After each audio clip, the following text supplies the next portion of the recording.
ഗേറ്റിൽ തൂങ്ങിക്കിടന്നു. ആ തൂങ്ങിക്കിടന്ന സമയത്താണ് ടർഫിലെ ജീവനക്കാർ ഒരു പെങ്കൊച്ചി കണ്ടത്. ആ പെണ്ണ് ഓടി വന്നിട്ട് ഒച്ചപ്പാടും ബഹളമൊക്കെ ആയി. ആ പെണ്ണ് കരഞ്ഞും ഒച്ചയെടുത്തതിൻ്റെ പേരിൽ ഈ പയ്യനെ വിട്ട് പഠിച്ച പിള്ളേരാണ്. കരാട്ടല്ല, ജൂഡോ പിള്ളേരാണ്. ആ ജൂഡോ സ്റ്റൈലിലാണ് അവർ ഇടിച്ചത്. ഇടി കഴിഞ്ഞ് ഇവനെ എടവനക്കാട് ബീച്ചിലേക്ക് കൊണ്ടുപോവാ, ഇവനെ കൊന്നുകളയാ, ബീച്ചിലേക്ക് കൊണ്ടുപോകാം, നമ്മുടെ ഏരിയയിലേക്ക് കൊണ്ടുപോകാമെന്ന് പറഞ്ഞ് വലിച്ച്. ഇത് എൻ്റെ മോൻ 9ാം ക്ലാസ്സിൽ പഠിക്കുമ്പോൾ ഒരു അസീസിയിൽ സ്കൂളിൽ പഠിക്കുന്നൊരു പയ്യനുണ്ട്. ആ പയ്യനും ടീമിൽ നിന്ന് ഫുട്ബോൾ കളിച്ച മത്സരം അവർ 2 കളി തുടർച്ചയായി തോൽക്കുകയും അതിനെ ചൊല്ലി ഒരു തർക്കമുണ്ടായി, കളിയാക്കി അത് അവസാനം ഗൗരവത്തിലേക്കും പിന്നീട് ഇൻസ്റ്റാഗ്രാം വഴി വെല്ലുവിളികളായി. അപ്പോൾ കളി കഴിഞ്ഞിട്ട് ഒരു വർഷം കഴിഞ്ഞിട്ടും വെല്ലുവിളികൾ തുടർന്നുകൊണ്ടിരിക്കുന്നത് അത് നമ്മൾക്കറിയാൻ പാടില്ലായിരുന്നു.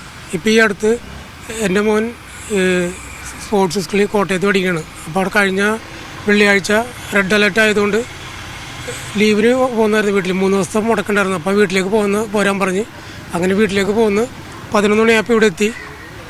ഉച്ചക്ക് ഭക്ഷണം കഴിച്ച് കഴിഞ്ഞ് ടർഫിൽ കളിക്കാൻ വേണ്ടി പോകാൻ വേണ്ടി ജേഴ്സിയൊക്കെ എടുത്ത് നിൽക്കുന്ന സമയത്ത് ഈ എടവനക്കാട് അണിയിലുള്ള ഒരു പയ്യൻ, ഇവിടെ പഠിക്കണത് അസീസി പഠിക്കണ പയ്യൻ വന്ന് വിളിച്ച്, അവർ 14 വയസ്സുള്ളൂ, അവൻ വന്ന് വിളിച്ച് ഒന്ന് പുറത്തേക്ക് വരാമോ എന്ന് ചോദിച്ച് പുറത്തേക്ക് ഇറങ്ങിയപ്പോൾ കുറച്ച് മാറി അവൻ്റെ ചേട്ടന്മാരും കൂട്ടുകാരും, അതായത് 17-18 വയസ്സുള്ള പിള്ളേരാണ്, അവരവിടെ കാത്തിരിപ്പുണ്ടായി. അവർ ഒരു ബൈക്കിന് 4 പേര് 3 പേരൊക്കെ ഒരുമിച്ചാണ് ബൈക്കിൽ വന്നത്. എന്നിട്ട് ഈ പയ്യനെ ഇങ്ങോട്ട് അവർക്ക് അടുത്തേക്ക് കൊണ്ടുവന്നിട്ട് വളഞ്ഞു വെച്ച് മുഖത്തിട്ട് പഞ്ചി. അവർ 2 പിള്ളേർ ഇത്തിരി ഒരു ഇതൊക്കെ പഠിച്ച പിള്ളേരാണ്. കരാട്ടല്ല, ജൂഡോ പിള്ളേരാണ്. ആ ജൂഡോ സ്റ്റൈലിലാണ് അവർ ഇടിച്ചിട്ട് ഇവരിനെ 2 വീലറിൻ്റെ നടുക്ക് ഇരുത്തിയിട്ട് അപ്പുറം ഇപ്പുറം ഇവർ 2 പേര് കയറിയിരുന്ന് ഇവർ നേരെ എൻ്റെ വീട്ടിൽ നിന്ന് 3 കിലോമീറ്റർ ദൂരമുണ്ട് അടുത്ത ടർഫിലേക്ക്. ആ ടർഫിലേക്ക് കൊണ്ടുപോയിട്ട് ആ ടർഫിൻ്റെ ഉള്ളിലിട്ടാണ് കംപ്ലീറ്റ് ഇടിച്ചത്. അന്നേരം ആ ടർഫിൻ്റെ ഉള്ളിൽ അപ്പം 10-15 പിള്ളേരുകളുണ്ടായി. അവരെല്ലാവരും മാറി പുറകിൽ നിന്നും സൈഡിൽ നിന്നും എല്ലാം ഇടിച്ചിട്ടുണ്ട്. അവർ ആ ടർഫിലുള്ള എല്ലാ ക്യാമറയിലും ഈ സംഭവം പതിഞ്ഞിട്ടുണ്ട്.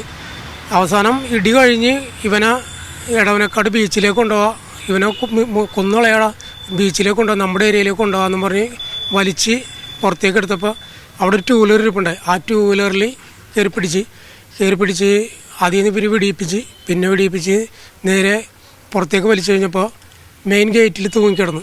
ആ തൂങ്ങിക്കിടന്ന സമയത്താണ് ടർഫിലെ ജീവനക്കാർ ഒരു പെങ്കൊച്ചി കണ്ടത്. ആ പെണ്ണ് ഓടി വന്നിട്ട് ഒച്ചപ്പാടും ബഹളമൊക്കെ ആയി. ആ പെണ്ണ് കരഞ്ഞും ഒച്ചയെടുത്തതിൻ്റെ പേരിൽ ഈ പയ്യനെ വിട്ട്. അങ്ങനെ വിട്ടതിന് ശേഷം ഇവർ വെല്ലുവിളിക്കുന്നുണ്ട്, നിന്നെ കൊന്നുകളയോടാ, നിന്നെ വെറുതെ വിടൂലടാ എന്ന് പറയുന്നുണ്ട്. അപ്പം അന്നേരം ആ പെണ്ണ് വന്നില്ലെങ്കിൽ ഇവനെ ആ ഗേറ്റിൽ നിന്ന് പിടിവിടണക്കാരുടെ മുമ്പാണെങ്കിൽ ഇവർ പൊക്കിയെടുത്തുകൊണ്ട് ബീച്ചിൽ എടവനക്കാട് ബീച്ചിൽ കൊണ്ടുപോകാനുള്ള പരിപാടിയായിരുന്നു. അവിടെ കൊണ്ടുപോയി കഴിഞ്ഞാൽ കടപ്പുറമാണ്. ഈ സ്വാഭാവികമായിട്ട് 15 പിള്ളേരുണ്ട്. ഇവരെന്ത് മൈൻഡിലാണ് വന്നിട്ടെന്ന് പറയുമ്പോൾ, കാരണം സ്വയബോധത്തോടു കൂടി ആയിരിക്കും വന്നിട്ടില്ല. കാരണം ഇവർ വീട്ടിൽ വെച്ച് ഇടിച്ചിട്ട് ബൈക്കിൽ കയറ്റി 3 കിലോമീറ്റർ ദൂരമുള്ള ടർഫിൽ കൊണ്ടുപോയി. ഈ ടർഫിൽ ചുറ്റിന് ക്യാമറ ഉണ്ടെന്ന് അവർക്കറിയാം.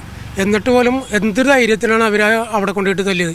തല്ല മാത്രമല്ല, അവർ ഷൂട്ട് ചെയ്തിട്ടുണ്ട്, അവർ ആ കണ്ട് ചിരിക്കാൻ വേണ്ടി.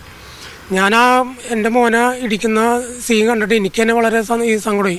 കാരണം അത്രക്ക് ക്രൂരമായാണ് ഈ മർദ്ദിച്ചത്. സ്വയബോധമുള്ള ഒരാളും ചെയ്യില്ല. പിന്നെ സമപ്രായക്കാരല്ല, 14 വയസ്സുള്ള എൻ്റെ മോൻ്റെ പ്രായക്കാരാണെങ്കിൽ നമുക്ക് എന്താണെന്ന് വെച്ചാൽ വിട്ടുവീഴ്ച ചെയ്യാമായിരുന്നു. ഇത് 17-18 വയസ്സുള്ള ചേട്ടന്മാർ പിള്ളേരാണ് അവർക്ക് വേണ്ടി തല്ലാൻ വന്നത്. ഇവരിങ്ങനെ വെറുതെ വിട്ടിട്ടുണ്ടെങ്കിൽ ഇനി ഭാവിയിൽ ഇവിടുത്തെ ഗുണ്ടകളാകാൻ സാധ്യതയുണ്ട്. കാരണം ഇതിനു മുമ്പും ഇവർ എടവനക്കാട് പള്ളിയിലൊക്കെ പ്രശ്നം ഉണ്ടാക്കിയിട്ട് എല്ലാവരും പ്രശ്നത്തിന് സോൾവിൻ്റെ വക്കീലാണ് ഇവർ. എന്ത് പ്രശ്നം ഉണ്ടെങ്കിലും സോൾവിൻ്റെ വക്കീലാണ് ഇവർ പോണത്. അപ്പോൾ ആ അടിസ്ഥാനത്തിൽ ഇവർ എല്ലാ കാര്യത്തിനും രക്ഷപ്പെട്ടു പോകണതാണ്. ഇതിപ്പോൾ യാതൊരു കാരണവശാലും രക്ഷപ്പെടില്ല. കാരണം ഞാൻ പിന്മാറാൻ തയ്യാറല്ല.